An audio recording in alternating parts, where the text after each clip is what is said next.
Hello बच्चों, आज हमारी क्लास शुरू होगी क्लास 12th की इंग्लिश की फर्स्ट पोएम से। और आपको ध्यान है पोएम से संबंधित पाठ्यक्रम जो है हमारा सिलेबस है एग्ज़ाम में 10 मार्क्स का होता है। तो हमारी आज से पोएम्स की क्लास शुरू हो रही है। हमारी पहली पोएम है द नोबल नेचर। आपके सामने बोर्ड पर कुछ लाइनें लिखी हुई है। द नोबल नेचर पोएम हमारी बेन जॉनसन द्वारा लिखी हुई है। किसी भी पोएम को पढ़ने से पहले हमें यह पता होना चाहिए कि वो पोएम लिखी किसने है, उसका पोएट कौन है, उसका कवि कौन है। और कवि का परिचय जाने बिना हमारी कविता को पढ़ने की अभिलाषा, इच्छा कुछ अधूरी सी रह जाती है। तो शुरुआत हम करते हैं कवि परिचय से। पोएट के बारे में हम कुछ पंक्तियाँ पढ़ते हैं। बेन जॉनसन इस नोबल नेचर पोएम के पोएट हैं। Ben Jonson was a versatile and dominating literary personality known as a playwright, poet, actor, and critic of the 17th century. He is identified for his brilliant classical and realistic comedy. His memorable comedies are Wolfson, The Alchemist, and The Silent Woman. Ben Jonson poet जो हैं, कवि हैं, उनका जन्म 1573 में और उनकी death 1637 में मानी जाती है। यह एक बहुमुखी प्रभावशाली साहित्यिक व्यक्तित्व थे, यानी इन्होंने बहुत ही खूबसूरती से साहित्य की रचना की। Known as a playwright, poet, actor and critic of the 17th century. और 17वीं शताब्दी 17th सेंचुरी 17वीं शताब्दी के ये एक नाटककार, कवि, अभिनेता और समालोचक के रूप में जाने जाते हैं। He is identified for his brilliant classical and realistic comedy. उन्हें किस लिए जाना जाता है?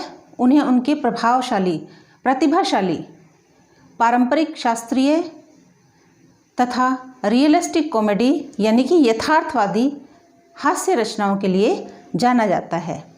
His memorable comedies are Wolfson, the alchemist and the silent women. उनकी यादगार हास्य रचनाएं कौन सी हैं? वॉल्फोन, द अल्केमिस्ट और द साइलेंट वुमेन। ये तीन उनकी मुख्य यादगार हास्य रचनाएं मानी जाती हैं। कुछ कठिन शब्द जो इनके जीवन परिचय में हमारे सामने आए हैं वो हैं वर्सटाइल अर्थात बहुमुखी, डोमिनेटिंग अर्थात प्रभावशाली, लिटरेरी अर्थात साहित्यिक यानी जो साहित्य से संबंध रखता हो, साहित्य विषय। क्लासिकल होता है हमारा पारंपरिक, शास्त्रीय, गंभीर, कालजयी। रियलिस्टिक कॉमेडी यथार्थवादी हास्य रचनाएं। रियलिस्टिक कॉमेडी यथार्थवादी हास्य रचनाएं। क्रिटिक समालोचक।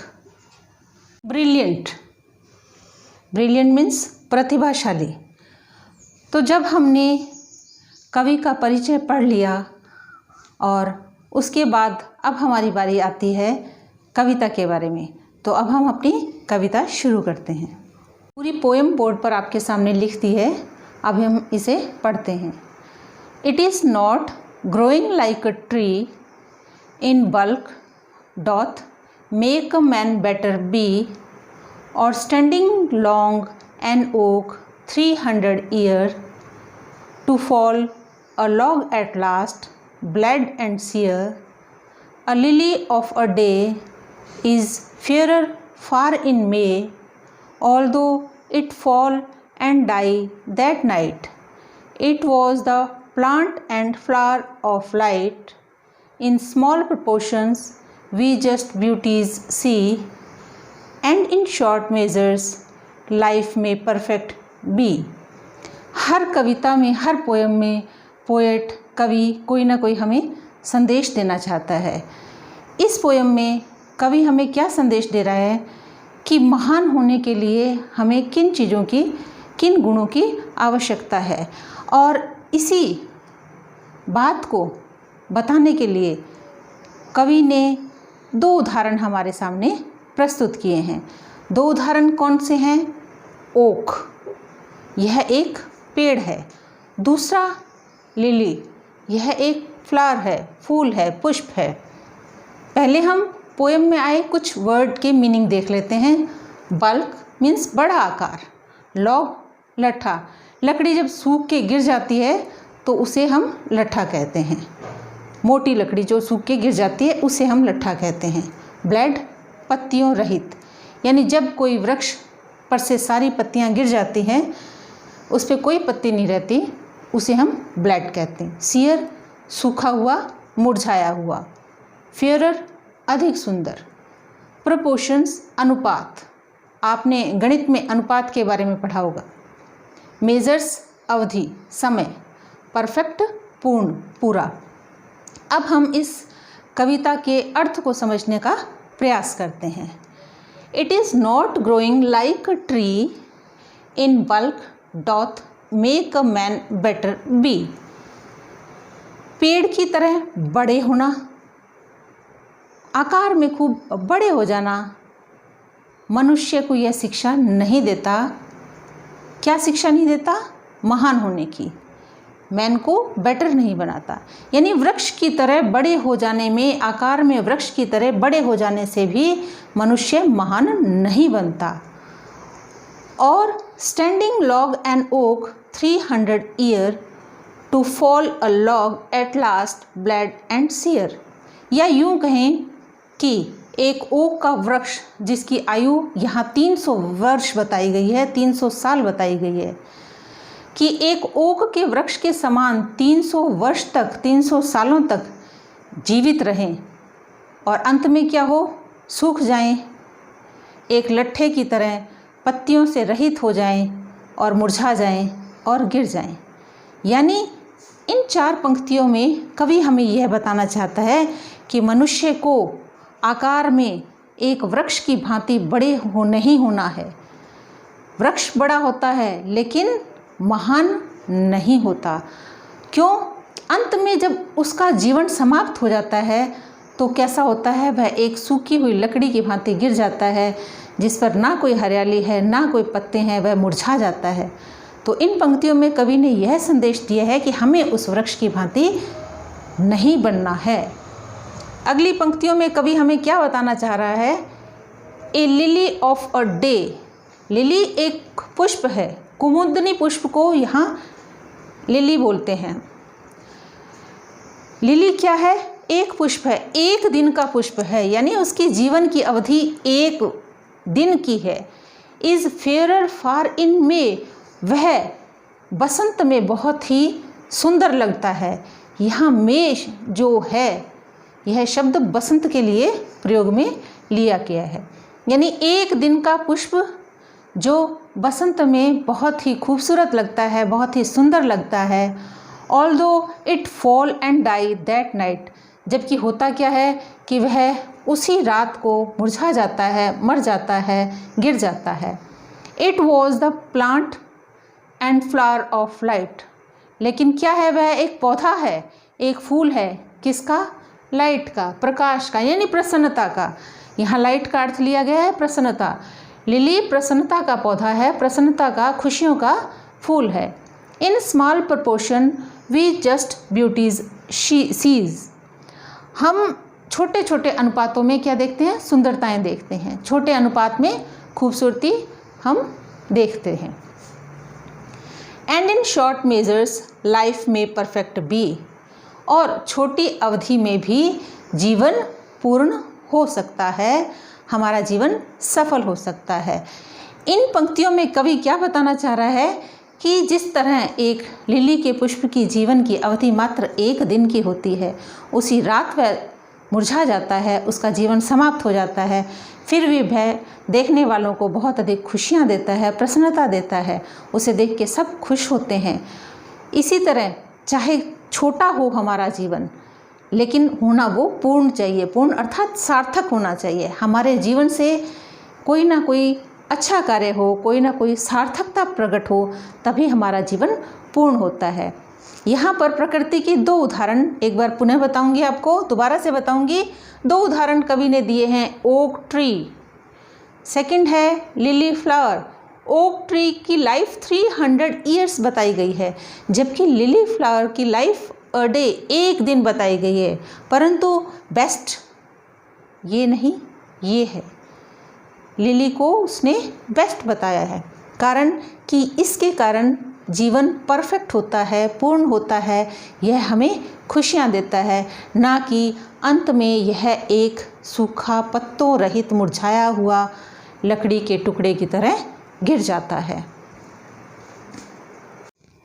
पोएट ने इस पोएम में जो मैसेज दिया है उसे बिल्कुल इजी लाइंस में आपके सामने एक बार बताया जाता है। सभी बच्चे ध्यान से सुने। The Nobel nature is a short lyric composed by Ben Jonson. Nobel nature, उदात्त या श्रेष्ठ प्रकृति कविता एक लघु काव्य है जिसे बेन जॉनसन ने लिखा है, imparting great meaning and message to humanity that we live in deeds not in years. इसमें उन्होंने एक उच्च स्तरीय अर्थ बताया है, एक बहुत ही महान संदेश मानवता को दिया है कि हमें कार्यों में जीवित रहना है, वर्षों में नहीं।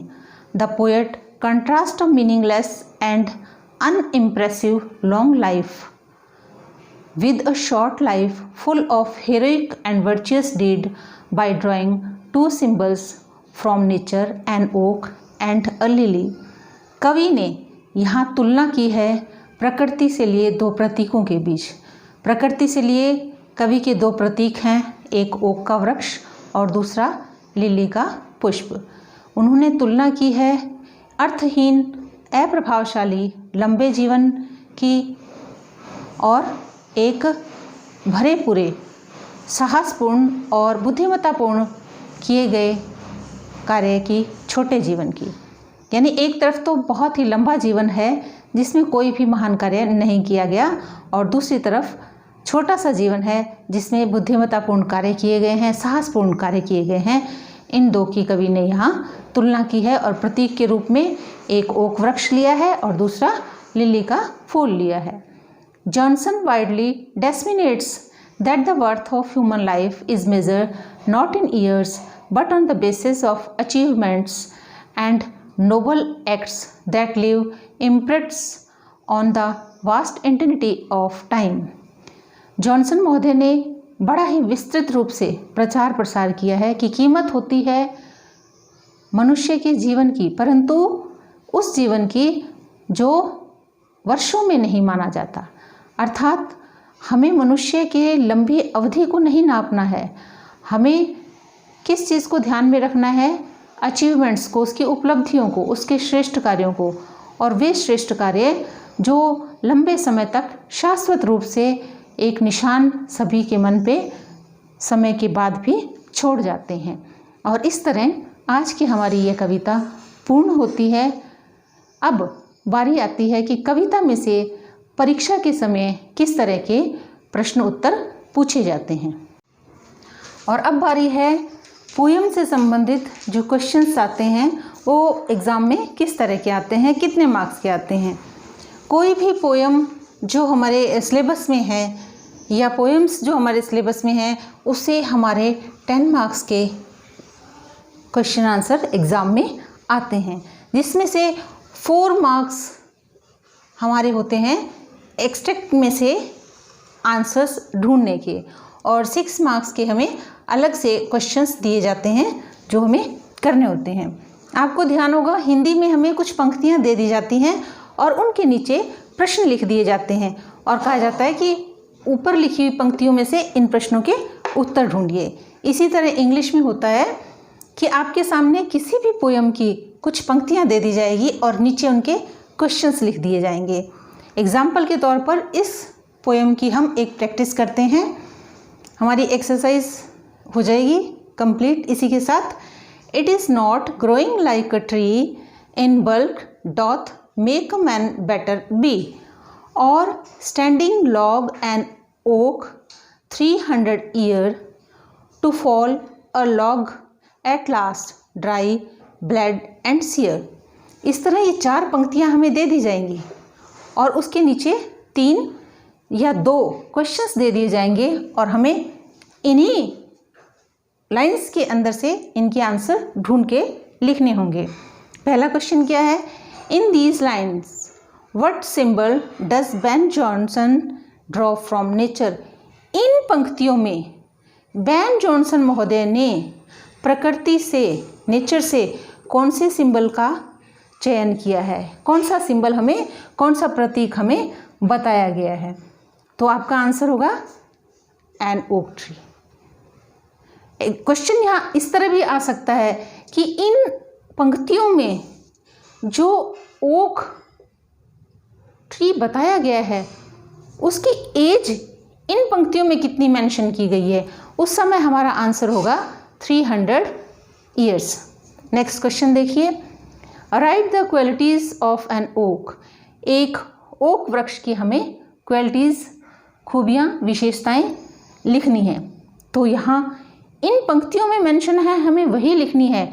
इनके बाहर यदि आपको कुछ पता है वो आपने यहाँ नहीं लिखना। ओक ट्री की क्वालिटीज़ क्या हो जाएगी कि एज उसकी 300 ईयर्स है और लास्ट में वो क्या है, फॉल, गिर जाता है। कैसे? लॉग, एट लास्ट ड्राई हो जाता है, ब्लड हो जाता है और सीयर हो जाता है। ये इसकी क्वालिटीज़ है। एक क्वेश्चन कई बार इस तरह का भी पूछ लिया जाता है कि find out the word from the extract which means big in size.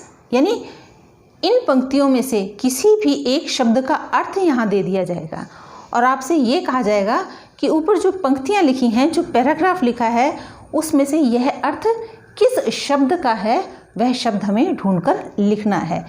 तो इन पूरी पंक्तियों में बिग इन साइज किस शब्द का अर्थ है?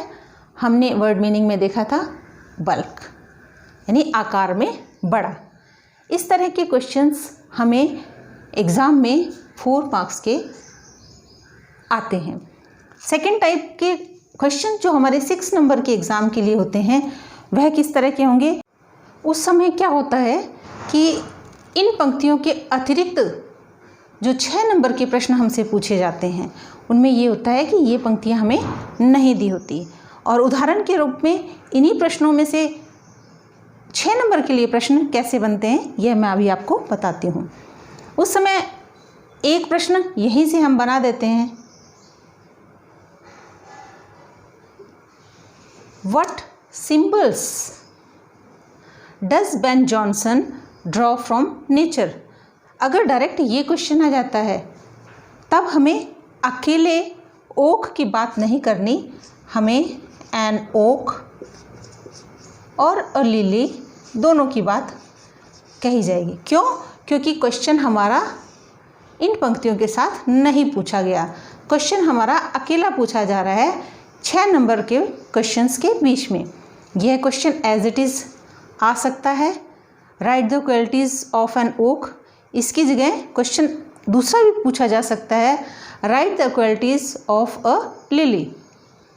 लेकिन इस तरह के क्वेश्चन उसमें नहीं पूछे जाते। और इस तरह अब आप समझ गए होंगे कि एग्ज़ाम की तैयारी के लिए किस तरह हमें पोएम्स को पढ़ना है, किस तरह के क्वेश्चंस आएंगे। अब मैं उम्मीद करती हूँ कि आज की पोएम आपको अच्छी तरह समझ में आई होगी।